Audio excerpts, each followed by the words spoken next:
안녕하세요. 안공TV 안공입니다. 오늘은 원룸 임대사업 이런 게 궁금하다 종합부동산세 편을 준비를 했습니다. 제가 개인적으로 생각을 했을 때는 주택을 여러 채 보유하고 있는 분들에게 가장 큰 부담이 되는 세금이 이 종합부동산세였던 것 같아요. 공시가격이 좀 낮아졌고 그리고 아파트 금액이 실제로 떨어지기도 해서 공시가격이 떨어졌기 때문에 종부세의 부담이 좀 낮아진 측면도 있지만 다른 세금에 비해서는 좀 부담이 되는 세금이라고 생각을 합니다. 이제 여러분들께서 그렇게 계산까지 하실 필요는 없습니다. 그냥 내가 종부세 해당이 되는지 되지 않는지 이 정도만 좀 따져주시면 되기 때문에 좀 간단하고 좀 머리 아프지 않게 생각할 수 있게끔 제가 설명을 해드려 보겠습니다.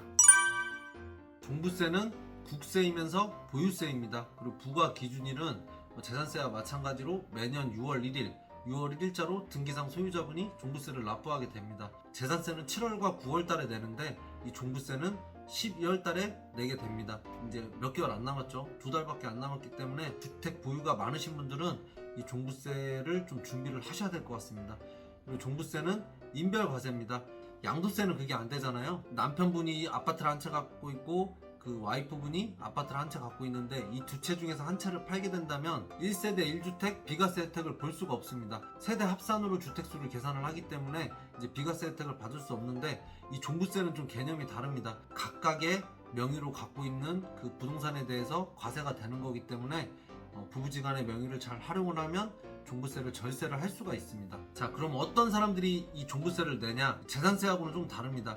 재산세는 토지분과 근생이나 오피스텔 같은 건물분 그리고 주택분 이제 이렇게 내게 되는데 종부세는 그 건물분이 아예 없습니다. 그러니까 이걸 잘 모르시는 분들이 많아요. 상가를 갖고 있는데 상가 건물분에 대한 종부세는 어떻게 계산이 되는지 이런 걸 물어보시는 분들이 많은데 상가는 종합부동산세하고는 상관이 없습니다. 그러니까 토지와 주택에 대해서만 종부세가 부과가 된다 이제 이렇게 생각을 하시면 되고요. 근데 토지도 사실 일반 개인분들은 거의 낼 일이 없습니다. 제가 내는 분들은 못 봤어요. 그 나대지 같은 경우에는 공시지가가 5억 이상이 돼야지 그 종부세 과세 대상이 되고요. 상가 부속토지, 공장 부속토지 같은 이런 별도 합산 토지는 토지의 공시지가가 80억 이상일 경우에만 종부세를 냅니다.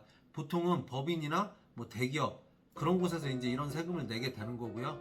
일반 개인들은 거의 해당 사항이 없다고 보면 됩니다. 그럼 우리가 이제 가장 중요한 거는 주택이잖아요. 그러니까 제 채널이 임대사업에 관련된 거기 때문에 이제 보통 이런 임대사업을 하려고 하는 분들은 아파트에 자가거주 중이신 분들이 많습니다. 그런 아파트를 내가 한 채 갖고 있고 직장 생활을 하고 있는데 임대사업을 해서 좀 부가적인 수익을 올리고 싶다 이런 분들이 이런 원룸 건물을 매입을 했을 때 종부세에 해당이 되는지 되지 않는지 이제 그게 중요한 거거든요. 1주택자 같은 경우에는 주택의 공시가격이 12억 초과일 때 그럴 때는 1주택자라도 종부세를 내게 됩니다. 근데 2주택자부터는 그 공시가격의 합계 금액이 9억 초과일 때는 이 종부세를 내게 되는데 9억을 안 넘게 하는 게 이제 그 가장 중요하겠죠. 보유하면서 내야 되는 세금이기 때문에 기준이 되는 금액은 실거래 금액이 아니고 공시가격입니다. 이런 원룸 건물은 개별주택 가격이 될 거고 아파트는 공동주택 가격이 공시가격이 됩니다. 그러니까 이런 공시가격의 합계 금액이 9억 원이 넘으면 종부세를 내는 거고 9억 원이 넘지 않으면 종부세에 해당이 안 되는 겁니다. 대전의 평균적인 아파트 금액을 좀 알고 싶어서 좀 검색을 해봤는데 국민주택 규모 아파트의 평균 매매 금액이 3억 4천이라고 합니다.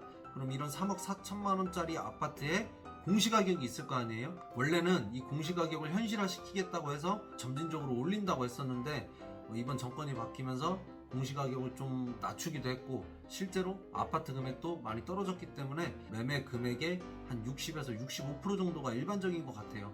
그럼 65%로 계산했을 때 2억 2천 정도가 됩니다.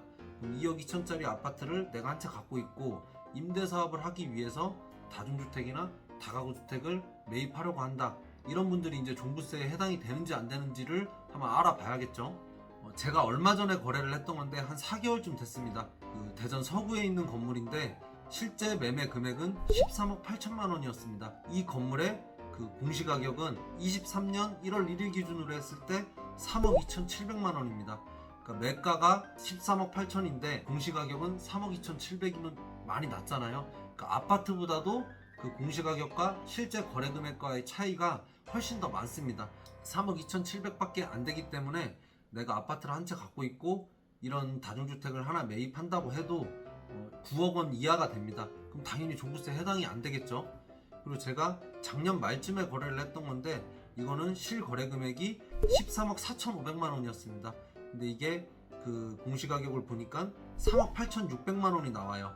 사실 이 세 채를 갖고 있다고 하더라도 9억이 조금 넘습니다. 9억이 조금 넘는 정도로는 종부세가 뭐 10만원, 20만원도 채 나오지를 않습니다. 그러니까 이건 큰 부담이 없는 거긴 하지만 나중에 이 종부세가 아니고 또 소득세를 생각을 해야 되잖아요. 소득세도 인별로 내는 세금이기 때문에 부부지간의 명의를 좀 나눠서 취득을 하게 된다면 소득세도 아낄 수 있고 종부세도 절세를 할 수가 있는 겁니다. 이제 포인트는 그건 것 같아요.